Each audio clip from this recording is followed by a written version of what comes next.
Hello, hi everyone. Uh, so we'll have people on the YouTube channel as well. So we'll begin.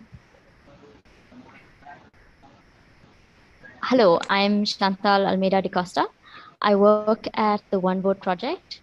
The One Vote Project is an initiative to examine a diverse set of inputs and perspectives regarding the introduction of technology and the evolution of technology as part of elections.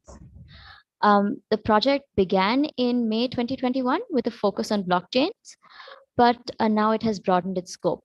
It's hosted at Hasgeek, a platform that supports multiple such initiatives, um, but usually around technology design, law, policy, systems, data, and related topics. The collaborations take place through user-generated content shared by practitioners. And today we are collaborating with ADR, the Association for Democracy.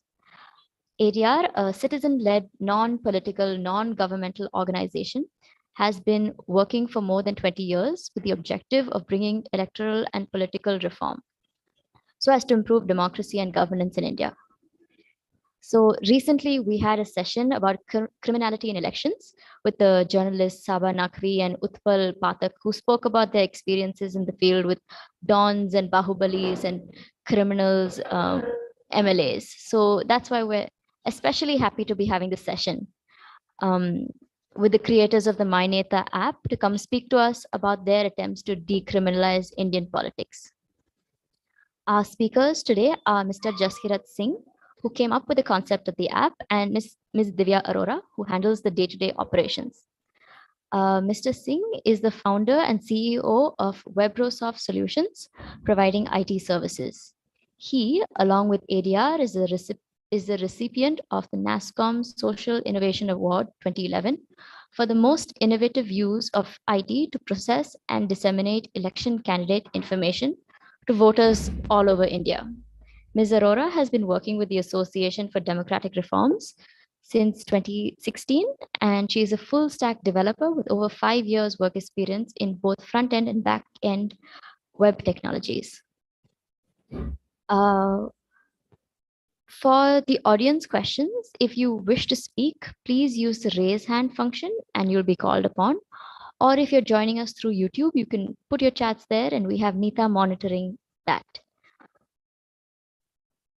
I will soon be pasting a link to the ADR voter awareness survey in the chat. So please fill that out. And now I'll hand it over to our speakers.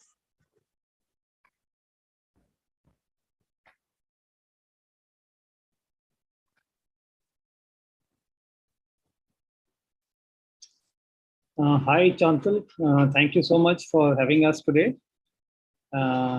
Especially thanks to One Vote for organizing this, and we are glad to be talking about this subject. Of course, very close to our heart. So let me begin by telling the story part of it. A quick overview of how it all started and where it is going, basically. So ADR as an organization was, it came into being in 1999. This was on, one fine day when some professors in IIM Bangalore, led by Professor Trilochan Sastry, they had this feeling that enough is enough. Indian politics is going from bad to worse, and things need to be, improved.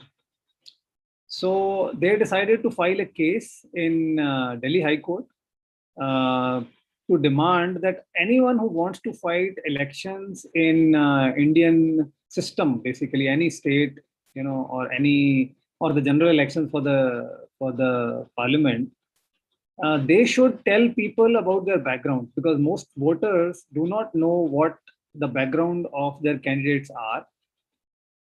And the plea was basically that for the voter to make an informed choice.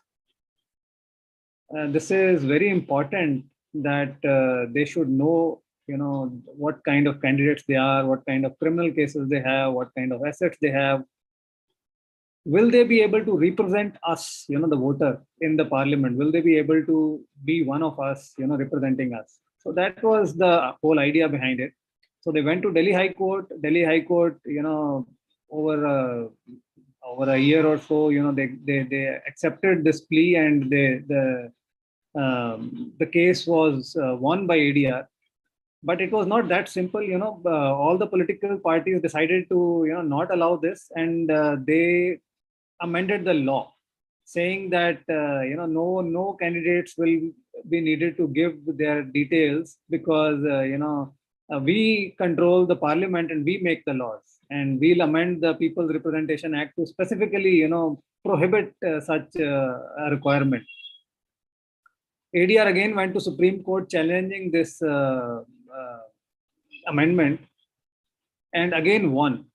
And this amendment, which was to be underlined, supported by all political parties, was quashed by Supreme Court, saying that it was ultra vires of the Constitution, because Constitution says that the common man has the right to speak, and the right to vote is part of that. The common man says that I want to elect this person as my representative, and that right to speak needs basic information as a background for him to speak in a sensible manner. So that is, informed choice is very, very important part of the right to vote and right to speak. So that is how this it came about. It was implemented finally in 2003. And the first elections that happened were Gujarat State Assembly elections, in which this affidavit became compulsory. So it has been 20 years. Today we are in 2022, and we started in 2003. So these affidavits have been coming along for the last 20 years. And ADR then started in 2003 an exercise to take all information out of those affidavits and bring it into the public domain, because ADR felt that, having won that such an important case, this information should reach the common man, the common voter, because otherwise it will be of no use. So they started initially doing it, using Microsoft Excel, and all the data was read, and some reports were prepared and they were given to the media, and that process went on till 2008 for 5 or 6 years. And then in 2009, it was general elections to the Lok Sabha, and that is when we decided that we need a better tool. We need to make a better use of technology to deliver better quality reports, more accurate reports, and more types of reports, and more different avenues and more channels of information dissemination. And to make it happen, we created this custom-made software, which we called Election Watch software. So that was created in 2009, and primarily the idea was that distributed teams can do data entry. For example, in Microsoft Excel, only you can, one person or two people can do it, and then you have to merge, and there are a lot of difficulties. And I presume we are talking to technical people, so that is why I am giving all these details. So we decided to go web based. We created this web based system wherein there was a SQL database at the back end. And this made the whole process very simple and more efficient and more powerful. We could deploy more people working parallel, and we could implement workflows wherein at least multiple people should have checked this information, because this is a very sensitive information. There are criminal cases, and there are IPC codes of all the people who are contesting elections. So we thought, it's a good idea to do a lot of checks on that data. So we created workflows, and that ultimately resulted into, once we had this data coming in a database, we could put it on, a website, put it on an SMS channel. In 2009, the people had a lot of feature phones. So smartphones was not that big a thing in 2009. Most Indians used to have, feature phones where they could access SMS. So we created a service wherein, people could just SMS their PIN codes, and our system would respond with multiple SMSs, 3 or 4 or 5, saying, these are the candidates in your constituency, and these are their, these many criminal cases, and this is their assets, and so on. So it was very successful, and a lot of people were using that SMS service. And then we created this portal that we are talking about today, myneta.info, which is, part of today's discussion, MyNeta app and portal. So that it came out of that exercise. And then there was no looking back. Once myneta.info went live, and smartphones, in next 5 years or so, smartphones and internet became so widespread that there was a lot of traffic and a lot of people, a lot of word of mouth publicity. And this myneta.info became, this repository of choice for entire media, all the researchers, universities, colleges, everyone looking at political data. And that is, that is from where, it started traveling to the masses also. And newspapers started doing a lot of stories about it. So from that portal, then we went to this MyNeta app. We thought, okay, let us give more power to the people. So the app pretty much did the same thing with some additional features, like, allowing people to share this information with their friends and so on. So some social features in that. So that is, the big picture of it. And so I think Divya has made a presentation. We would like to show that presentation also. And Divya, is it possible? Are you okay if we start a presentation and give some more inputs on? Yeah, sure, Chantal? sure. Yes, sir, sure. All right. So Divya, can you please share? I'll just quickly go through that, and then Divya will talk about the details of how MyNeta works. I'll just fill in some more on that. So yeah, this is technology for democratic reforms. So MyNeta app is a part of that. ADR have already given the background, so I think I'll not repeat. Next. Yeah, so myneta.info, it has criminal, financial, educational details of all the candidates. Also, their income expenditure statements, because anyone who fights an election also has to stay within limits on what they spend, how much they can spend. Those limits are, very often, I should say, they are breached more often than followed. But still, because it's part of what people can, see and make their minds about, which candidates are good and which are bad. So we share that information with everyone on the portal. And then we also share information about political parties and their donations. So how much money they are making and what they are spending it on and so on. Yeah, next please. Yeah, so this is the history. I've already I think given most of it. So let us continue to the next. Okay, so these are our board of trustees, people who make it possible. Next. So our mission is to improve governance and strengthen democracy by continuous work on electoral and political reforms. So that is what we have been doing for the last 23 years. This is, broadly what we do. If we have to break up, so we do one exercise called election watch. I talked about that primarily, the affidavits part of it, the candidate information part of it. Then the second is political party watch. We also look at, data of political parties. They file a lot of returns telling about their donations, their expenditures, they file income tax returns. So we analyze all of that and we make it accessible to people via our platform. People and influencers, like media and journalists, they use this data a lot. Then we have this very strong legal team, which has, won so many PILs for us. And that is the base of all the technology that we are using, because we won all these cases and this became possible because of that. So we continue to do that also. And then there is communications part of it, because all this data, once it is collected and analyzed, it needs to be communicated to people who, only then it becomes useful. That is where Divya comes in actually. Next. Our impact, yeah, so a lot of media coverage, a lot of stories. We get a lot of attention. We are happy about it. But, that is where, citizens also are very important, because they are our primary customers, so to say. They are our primary target. So media helps us to reach our primary target. Next. Lots of awards and recognitions. We are thanks to everyone who gave it to us. Next. Yeah, so even President of India gave us a big award. Next, thank you.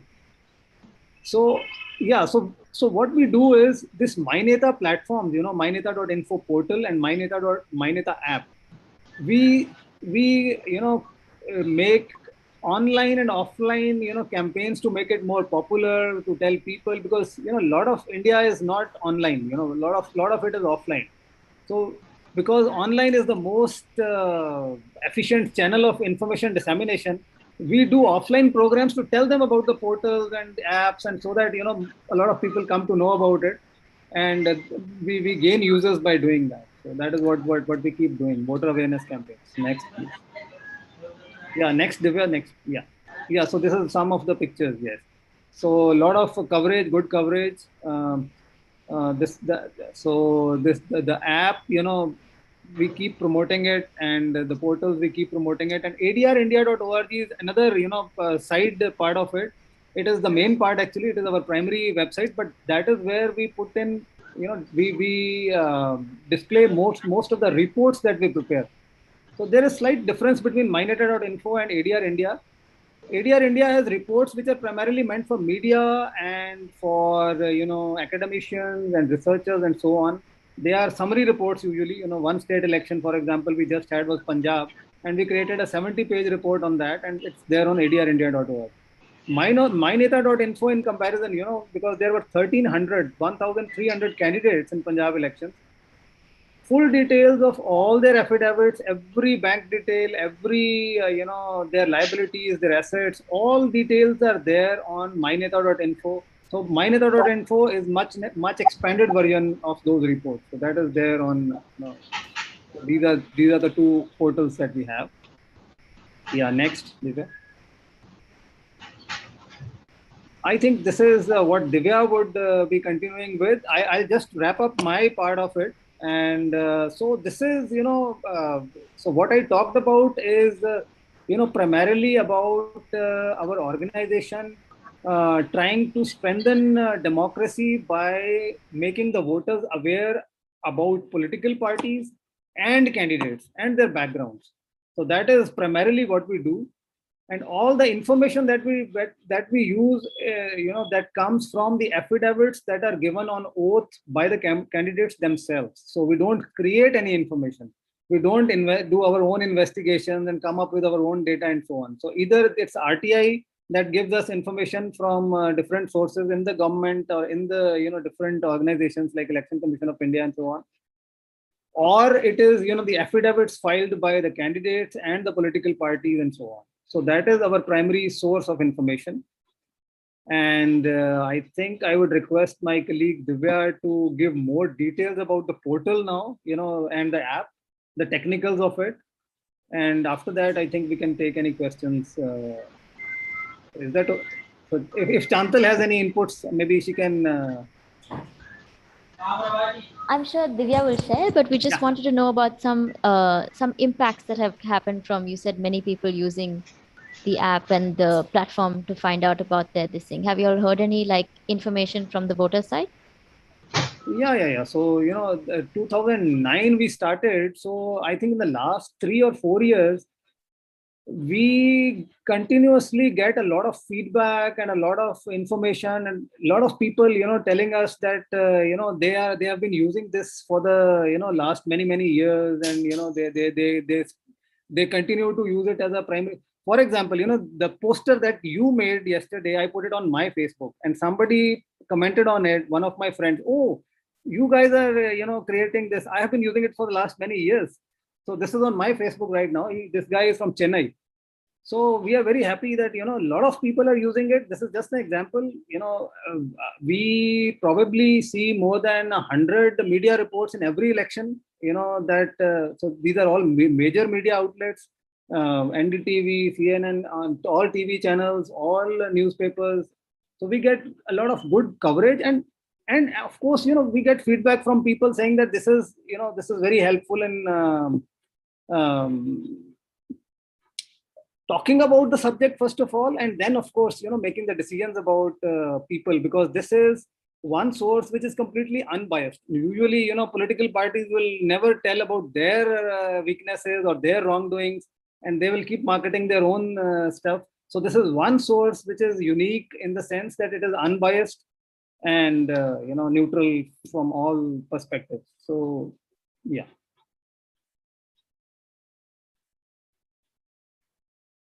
Did I answer your question? So Divya should continue next, is it? Yeah. So All right. first of all, I would like to thank Hasgeek for giving me opportunity to share this platform with my mentor, Jaskirat sir. Thank you so much for that. So as you all know, I am associated with Idea for like past 5 years now, and I primarily work on both the websites and all the web tools that we use for the analysis purposes. So today I will be showing you all basic UI or basic walkthrough of a main website, MyNeta.info. So we all know that we have that much information on our platform, but usually people don't know where they can find that information. So it is very important for them to get an idea that which tab they would like they should visit to get their information. So I will be primarily covering all this thing in today's session. So I will just give you a walkthrough of a website, and then I will also share UI of my our app, MyNeta app, and where you can find it, how to download it, all that stuff. So should I start my presentation? Yeah. So okay, just give me a second.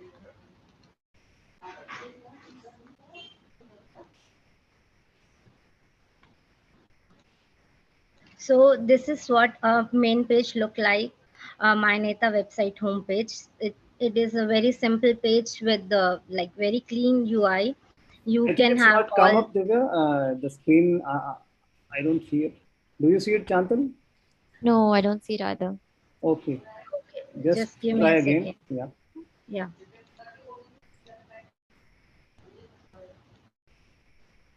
Now is it Yeah. coming? Yes. Yes. Yes. Yeah. Yeah. So, yeah. So this is a main page, MyNeta.info's home page.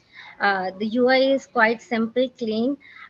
Every election uh, type or every main data that we host is listed on the menu bar. There is an advanced search section also where you can search about the specific neta or constituency that you want to know about. And then there is research election part where we have simple blocks of every elections. um, and then if you scroll down you will get to the state assembly section where you can click on any of this state name, and then it will redirect to the state assembly page, and then you can select your elections. uh, uh, I haven't attached that screenshot here, but if we have time after this presentation, I will surely would love to give you live demo of myneta.info, if that is possible. So this is my our state assembly section looks like. Then this is once you click on that election button, that election block, then you are redirected to that election page. This is Uttar Pradesh 2022 elections page.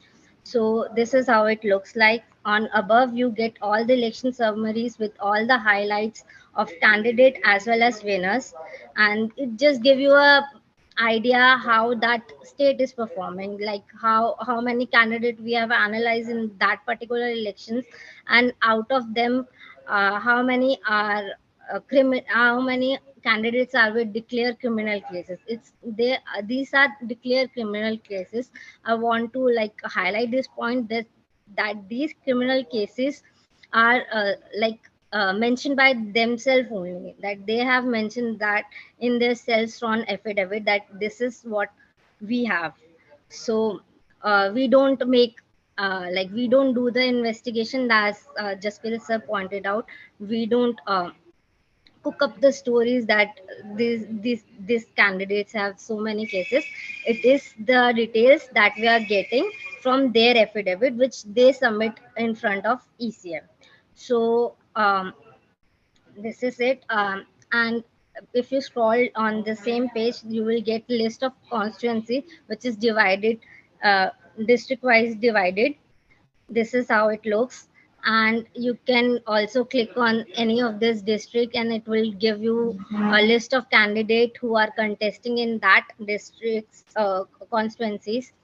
And on that, like, you will get this sort of a table where it is like, you get a idea like how many people are contesting, from which party they are contesting, are they having any criminal cases, what's their education background, their age, total assets.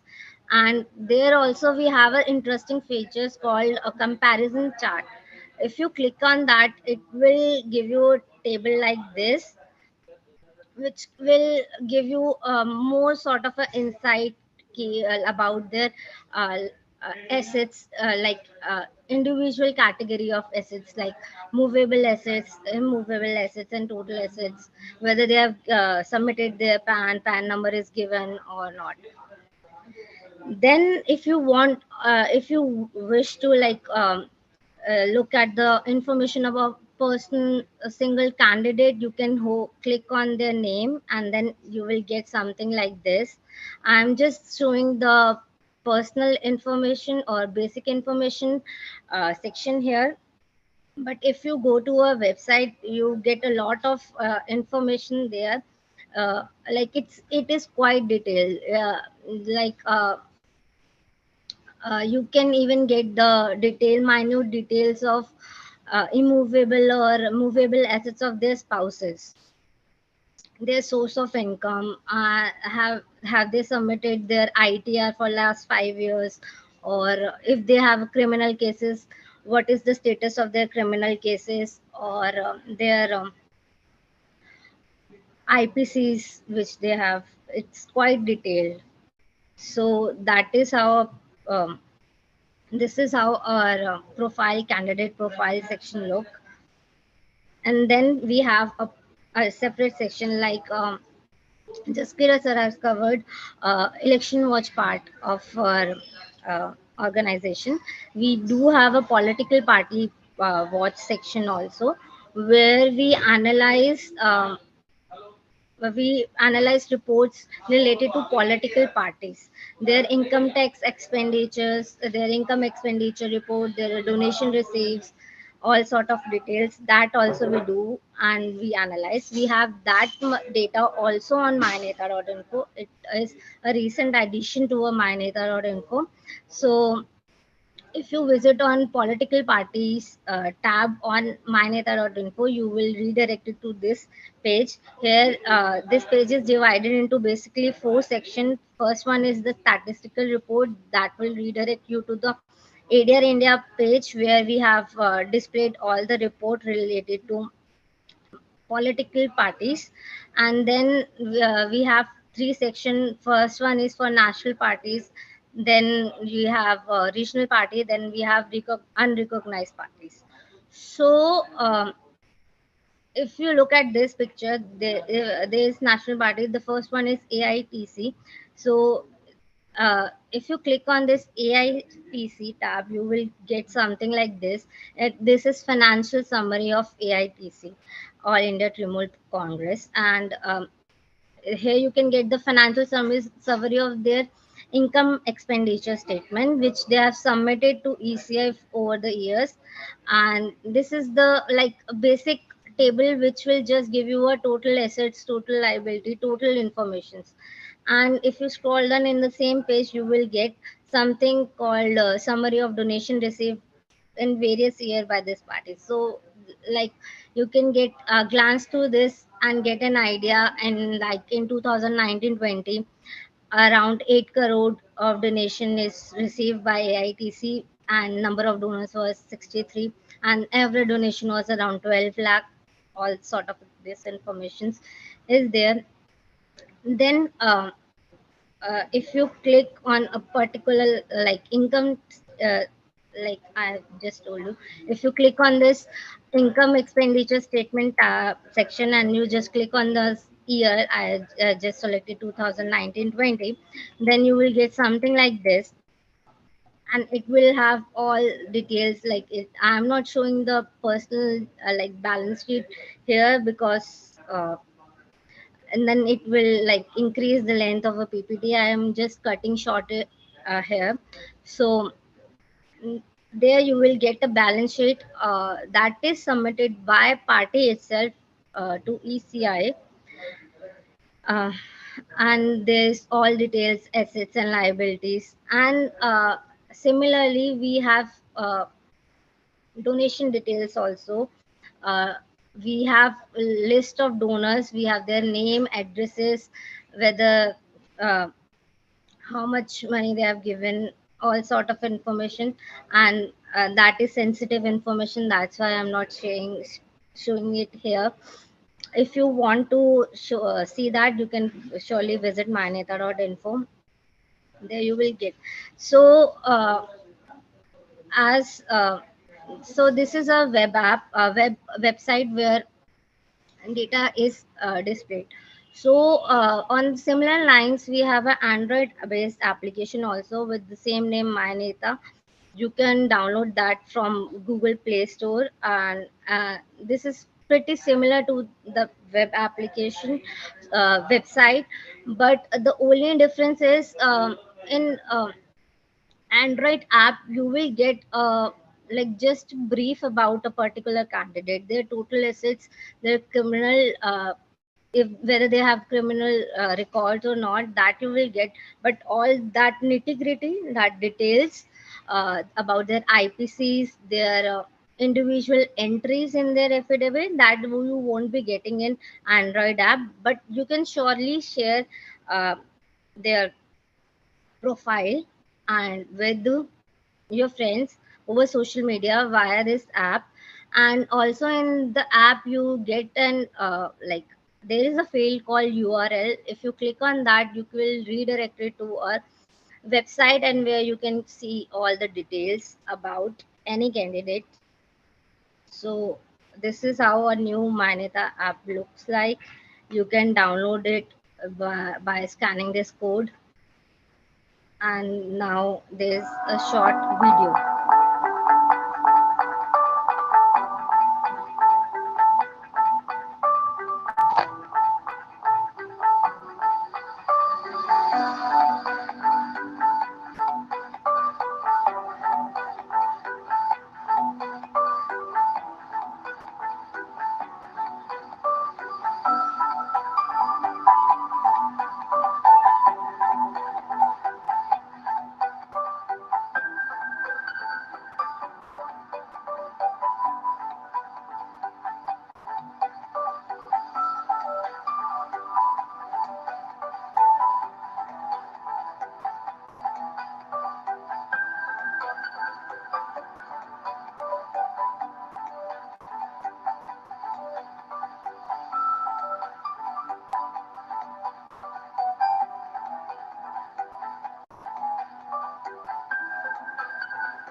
So this is the impact that we are having right now. This is the digital presence, or our current digital analytics from like past financial year. This is from April 21 to February 22, or you can say March 22.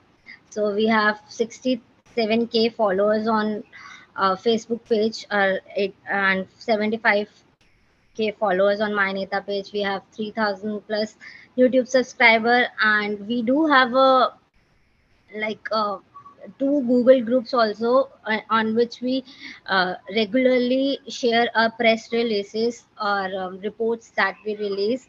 Uh, we primarily have two groups. One is for general public, and one is for journalists, where they write to us and they ask for specific report or the analysis. We do that for them. And then this is what our Google Analytics, MyNeta Google Analytics for last years. We have 1 crore users last year, and most of them were new users. and we got three more than 3 crore page views, and every session was like around 2 minutes. And similarly, we have Google Analytics for ADR. ADR is uh, see for ADR we have a different target audience, so that's why the user count is slightly different from MyNeta. So user base of ADR India is primarily academicians and uh, journalists or media houses or that sort of genre. And MyNeta is visited by most of everybody, like even college student visit that, and working profession or even normal person also visit MyNeta. So this is what we how much data that we have.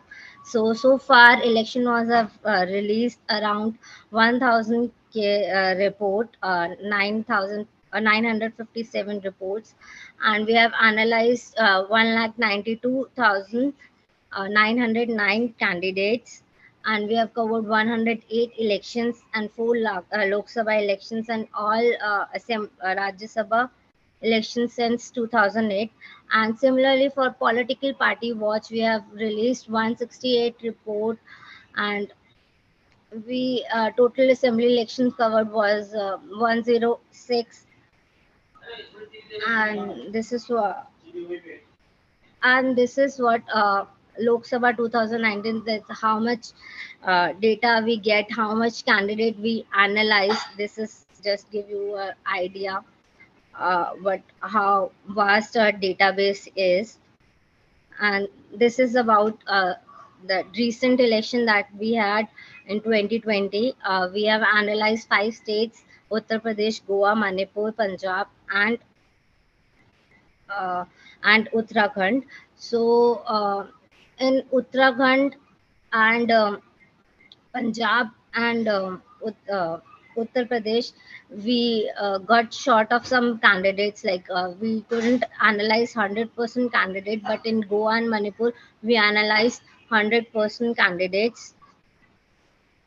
And for this state assembly, we got till now, like till 23rd, yesterday, we got around 887 media coverages, all major newspapers and digital media. This is all the digital media coverage that we could get in like 1 month of span. And like from February, like as election was declared on January mid, I guess, and from so this media coverage is from February to March. Uh, and these are some of the examples of the major coverage that we get. And that's it. Thank you from my side. But I just want to add one thing. Uh, yeah. Yeah. So that is what my presentation is. But I just want to add one thing. I just want to like urge people to visit our data. See, we have all sort of data. We are putting it out, but it is of no use until unless general public do visit that and consider that data before voting. So I just want Hasgeek people and your community to spread the word about MyNeta and ADR, so that we can be like so that more people can join our community and make use of this data. That's it. Thank you. Yeah. So Thank thank you, Divya. Uh, Chantal, over to you. I just had a few questions. So recently we had a session about electoral bonds where Mr. Jagdeep Chokar came and talked about them. So how do you think the introduction of electoral bonds would affect your, analysis of donations? Yeah, so that is something, Professor Chokar, of course, is the expert in India about electoral bonds. So I don't know, he would have given most of the stuff, but still, uh, electoral bonds is something that makes uh, the entire financial flow, basically, the flow of money in a political party opaque. So you really don't know, and does so in the name of transparency. Government brought it. When they brought it, they said, it will make it, more transparent. But all it did was, just ensure that people buy the electoral bond using a check, but then they will not reveal who bought it, who paid for it, which party it was given, and so on. So that makes our job more difficult. And whatever reports we come up with, the section in which we have to say, this much money is coming from unknown sources, that is becoming bigger. And that is a worrisome thing, because in a country where, in a democracy where already, we feel that democracy is not strong enough, where political party high commands decide whom to give a ticket without discussing it with anyone else. Already democracy is weak, and we don't want political parties to become so autocratic that they don't even tell who is paying them donations and where they are spending it, and so on. So electoral bonds, we very strongly feel, is a retrograde step. Yes.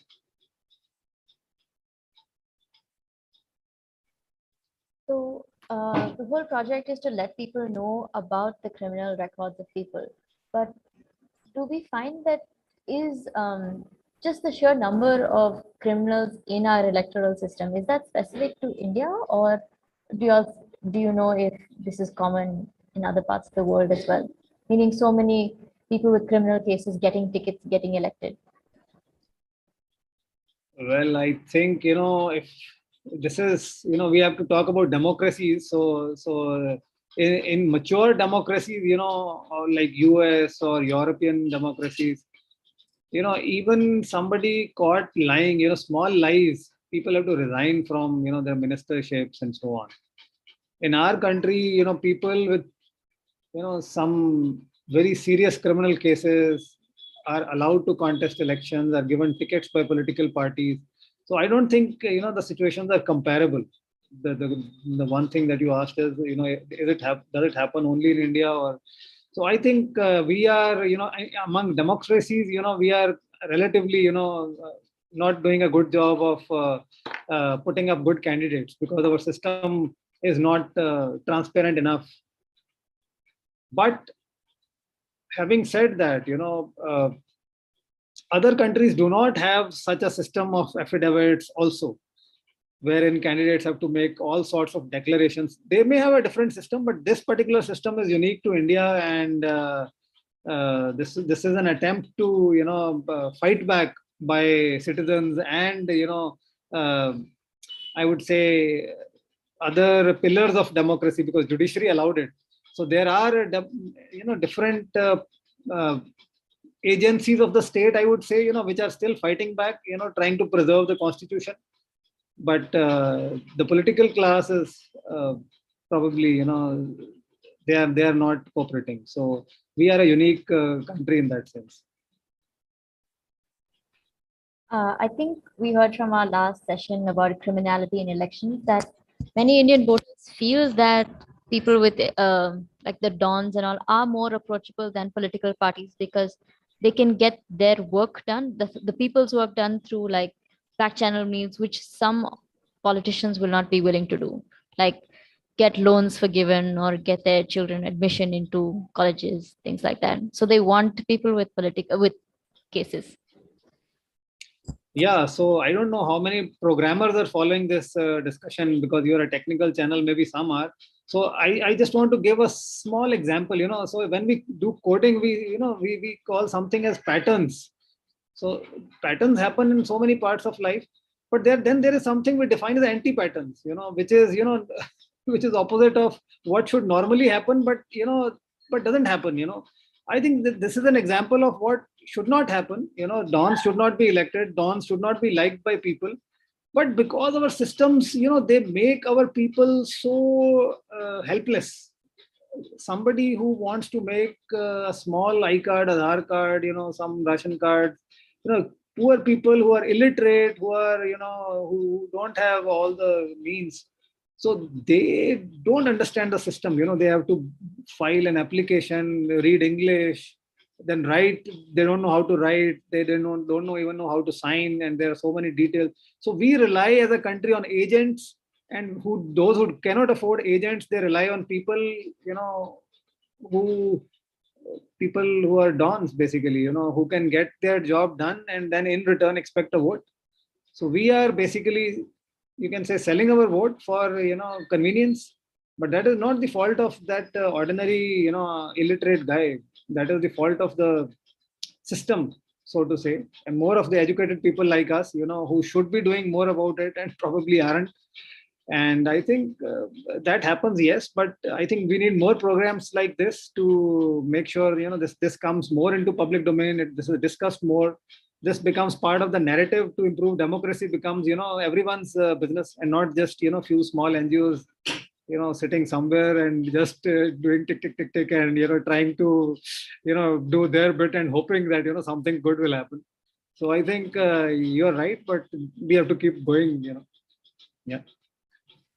So there's a question from YouTube. Shrikant is asking, are there any other data points that y'all at the MyNeta info would like to see on the affidavit, or do y'all think it's sufficient what's being asked currently?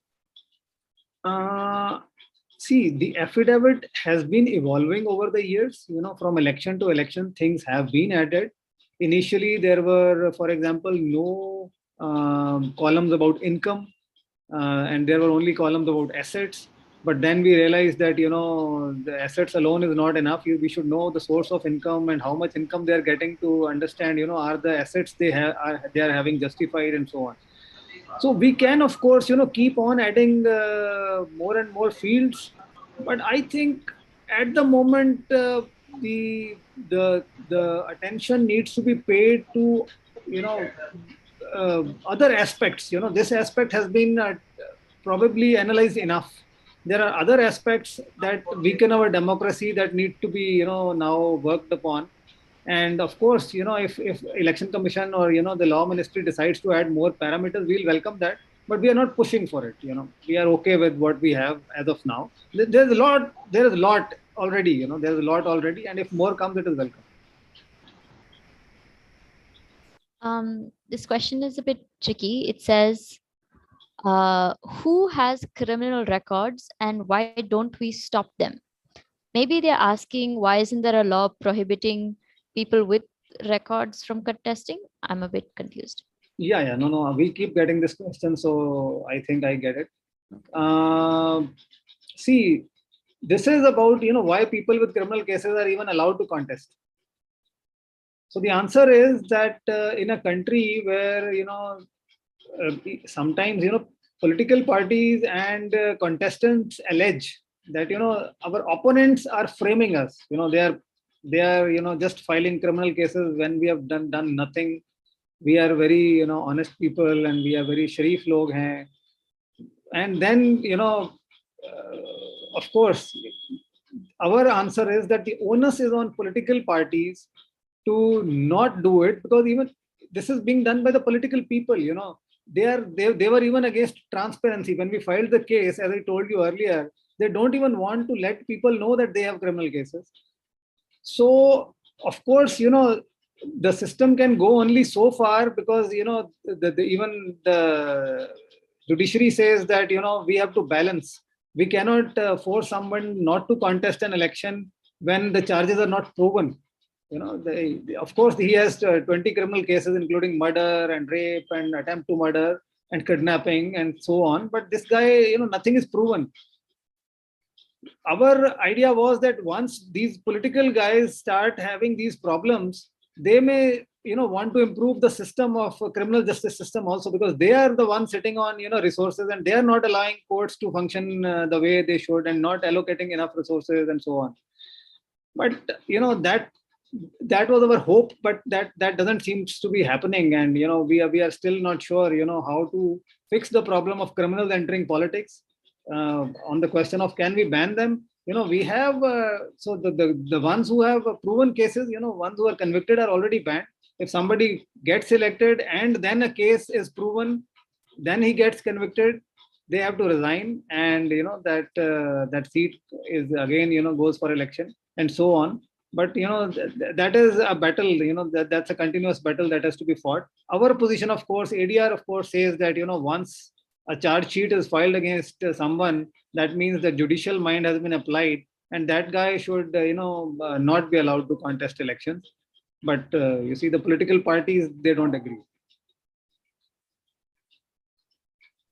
So you mentioned that, of course, political parties were against ADR when you all tried to get the affidavit itself passed. But have you all faced any specific, how you say, opposition to the MyNeta.info or the app saying, no, please take down my information, or that they can't do?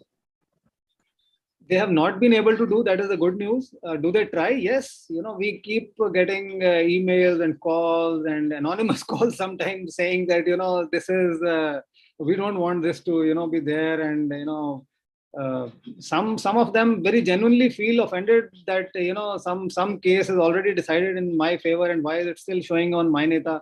But our answer is that this information is as per the affidavit that you filed. We are not updating it on day-to-day basis. Whatever you said in the year you, at the time of fighting the election, at the time of contesting the election, we are clearly mentioning it, that that is the case you have. And if in the next election that case is not there, we'll of course not show it, and of course you will not put it in your affidavit then. So that is how it goes. It is a repository of what you say in your affidavit. It's not basically a day by day update of what is happening in your cases.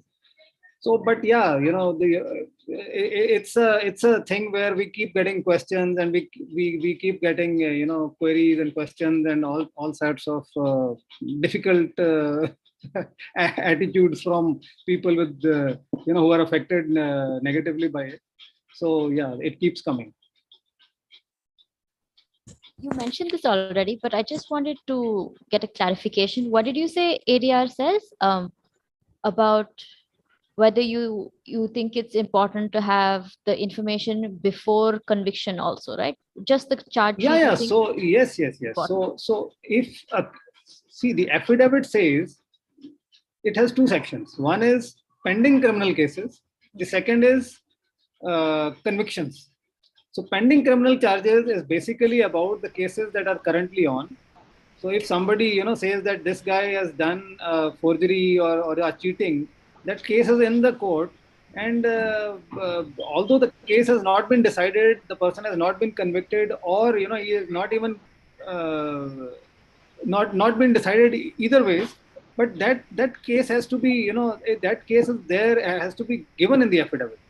So if it is given as a case currently being contested, that information comes in the affidavit, and then it goes on MyNeta also. So of course we clearly mention that this case is on, it's not decided.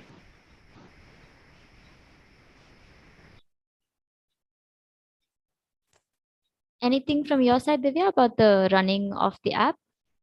Has it ever crashed, for example, because you've had too many users at the same time?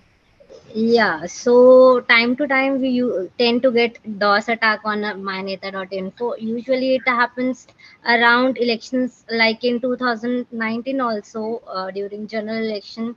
There was a time when they usually happens at odd time. I clearly remember it was a night that we got DOS attack, and because of that, our system crashes, and myneta was not up for like around 10 to 12 hours.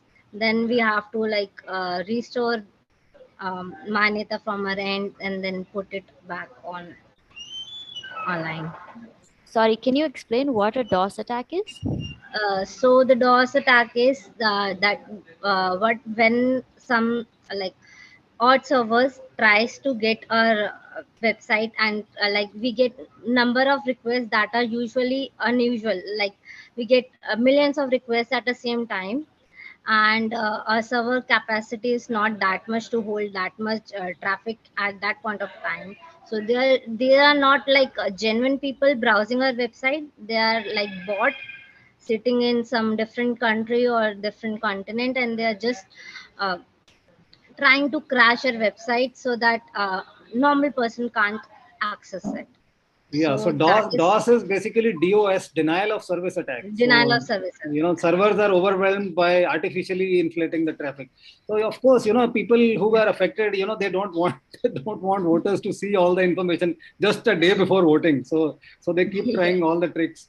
So we have to continuously fight back. Yeah. All right.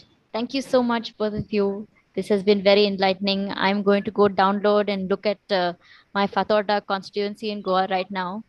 Yeah. Um, and thank you so much. Yeah. Yeah. Uh, Thank you so if, much. And thanks to your viewers also. Yeah. Yeah. Yeah. Yeah. Something. if you could share the presentation with us, we'd like that. And we'll also make a summary and send it to you. Yeah. Yeah. Okay. Yeah. Sure. Sure. We'll do that. Divya will do that.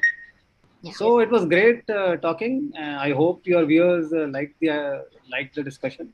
And thank you so much for having us.